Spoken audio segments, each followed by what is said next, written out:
A las 10:03 de la mañana. Vamos ahora a ocuparnos de nuestro foro en el día de hoy. Se lo vamos a dedicar al chauvinismo. ¿Qué es el chauvinismo? El chauvinismo, leo aquí, se refiere a la idea irracional de que la propia nación es superior al resto.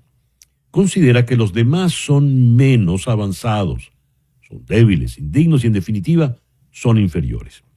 Es por tanto una forma extrema de nacionalismo guiada por pensamientos distorsionados y que no responden a la influencia de la realidad. Estamos en tiempos de chauvinismo, vamos a abordar ese tema. Vamos a contar en el día de hoy en la ciudad de París con el doctor Pedro José García Sánchez, profesor investigador de sociología en la Universidad de París-Nanterre. Pedro José, muy buenos días, muy buenas tardes allá donde tú estás, aunque en París siempre se dice bonjour. Exacto.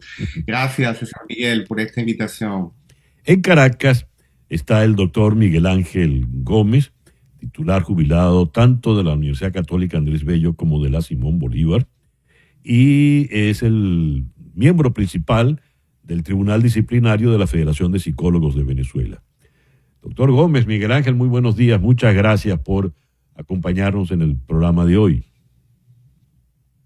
Un gran placer, César, saludarte como siempre, con mucho afecto y encantado de compartir con el profesor que se encuentra en París, con Pedro. ¿Qué Así es, que, qué es el dígame. chauvinismo? ¿Estamos en tiempos chauvinistas hoy por hoy? Comenzamos con el doctor García Sánchez allá en París. Pues lo acabas de decir, ciertamente, los tiempos que estamos viviendo son tiempos en los que esa tríada, porque funcionan en general al- eh, intercambiándose chauvinismo, nacionalismo, xenofobia, ¿ok? Alguno de esos términos que significa siempre una forma de arrogancia patriótica, una forma de preponderancia, de dominación. Este, Estamos en tiempos en los que se está viviendo eso, ¿ok? Y mira, es una vivencia que es hoy día planetaria, ¿de Ujú. acuerdo?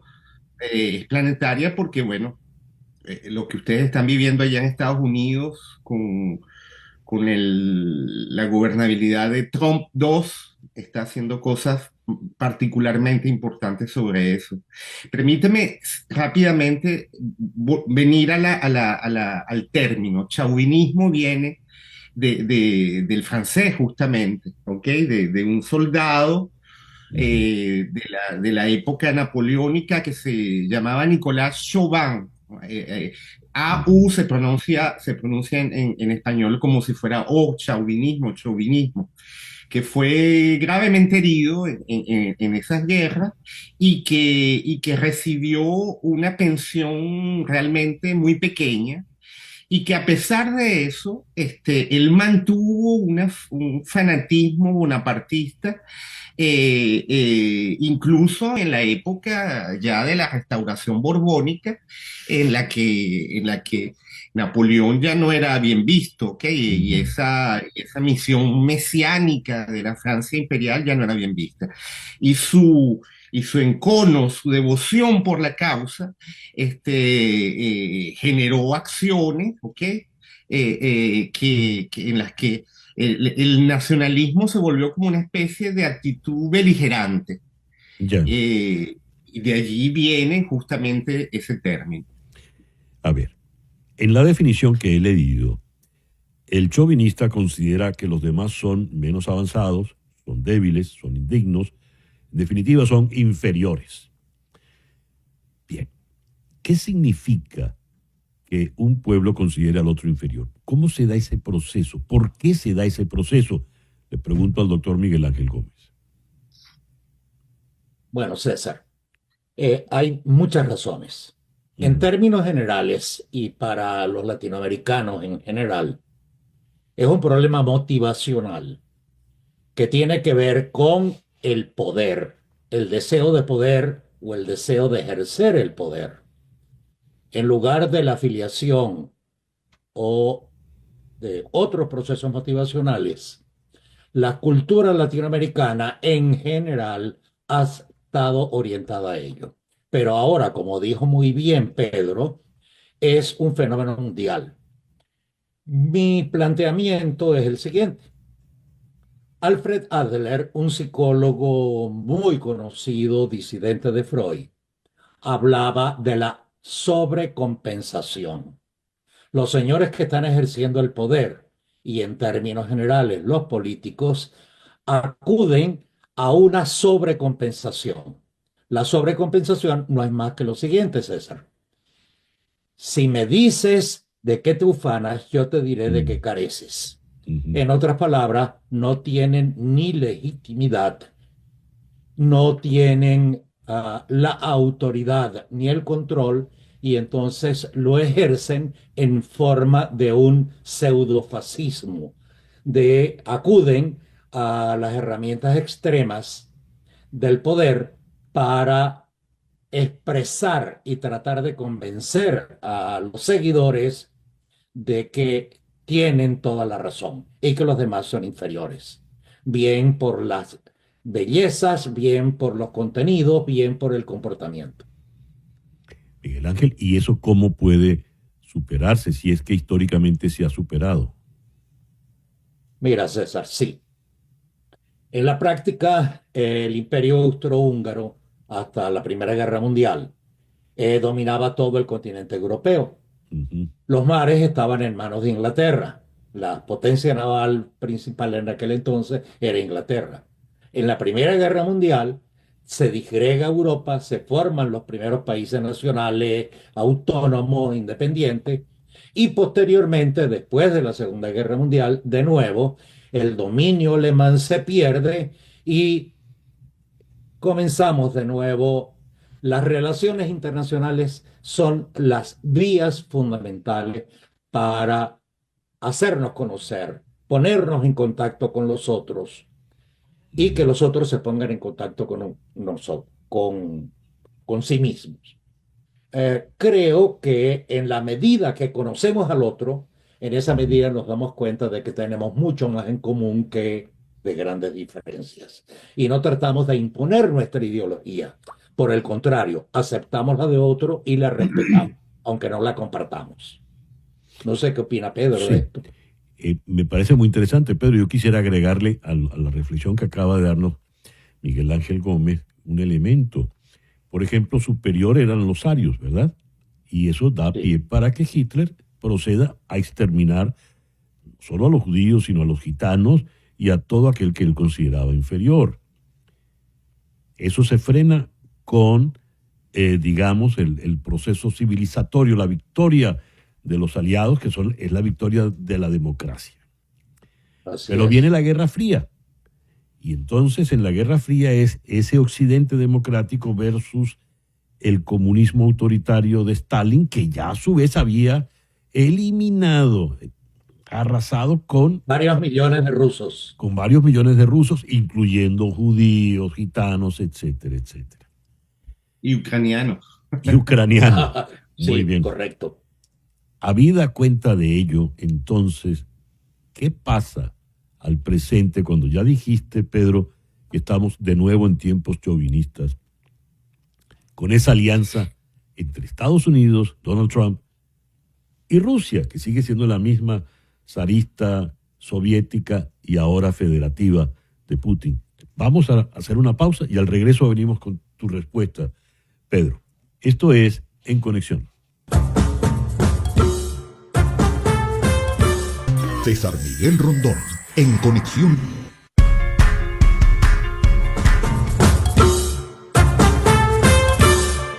Diez y 16, regresamos a nuestro foro de hoy. Pedro José, habías quedado antes de la pausa pues con el uso de la palabra. Adelante, por favor. Sí, mira, me gustaría precisar dos cosas, una de orden histórico, teórico y enseguida una de orden sociológico. Fíjate que fue Lenin quien utilizó el término de social chauvinismo para denunciar justamente lo que él llamaba el patriotismo de los socialdemócratas durante la Primera Guerra Mundial. ¿Y qué era lo que estaba denunciando allí? Simplemente que él no quería que los socialdemócratas se aliaran con el proletariado para poder avanzar una lucha, porque para él lo que era importante era la unión de los bolcheviques y la unión de los proletariados del mundo. Entonces él llamaba a eso un social chauvinismo. Eso por un lado. Por el otro lado teórico, es justamente Hannah Arendt, en un ensayo fundamental que ella escribió en 1945, justo después de terminar la Segunda Guerra Mundial, que se llama Imperialismo, Nacionalismo y Chauvinismo, en donde señaló que ese concepto de chauvinismo no se utilizaba tanto en un sentido ideológico como en un sentido más o menos vago, que tiene que ver con lo que ella llamaba el orgullo nacional. Ok, entonces me parece que hay que tomar eso en cuenta, y por eso es que al principio señalaba, hay tres términos que se confunden: chauvinismo, xenofobia, nacionalismo extremo. ¿Por qué? Porque, y ahí viene la acotación sociológica, la figura fundamental siempre es la del enemigo. Y en este caso, cuando hablamos de chauvinismo, el enemigo viene de afuera.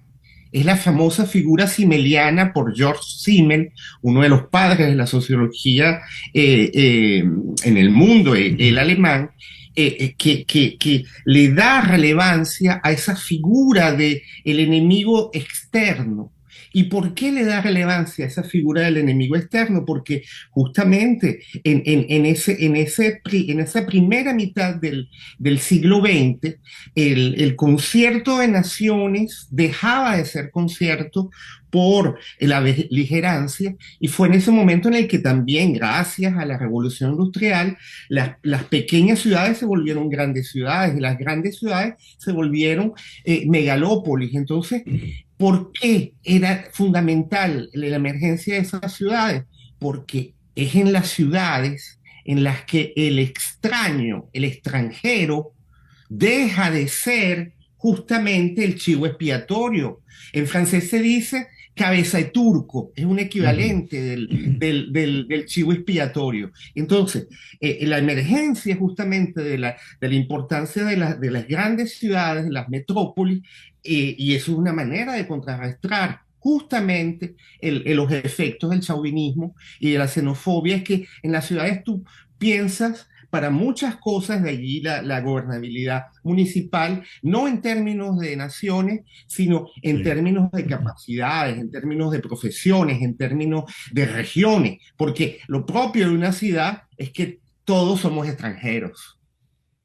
Claro, pero hay unos que son por lo visto más extranjeros que otros, y es lo que estamos viviendo en el discurso político, por ejemplo, hoy aquí en Estados Unidos. Me gustaría oír tu opinión, Miguel Ángel, por favor. César, yo quiero volver a lo que ya había planteado, de las tres orientaciones básicas: poder, afiliación y logro. En los estudios que se han hecho desde el punto de vista psicológico, los países desarrollados estaban fundamentalmente orientados al logro, o la población estaba orientada fundamentalmente al logro.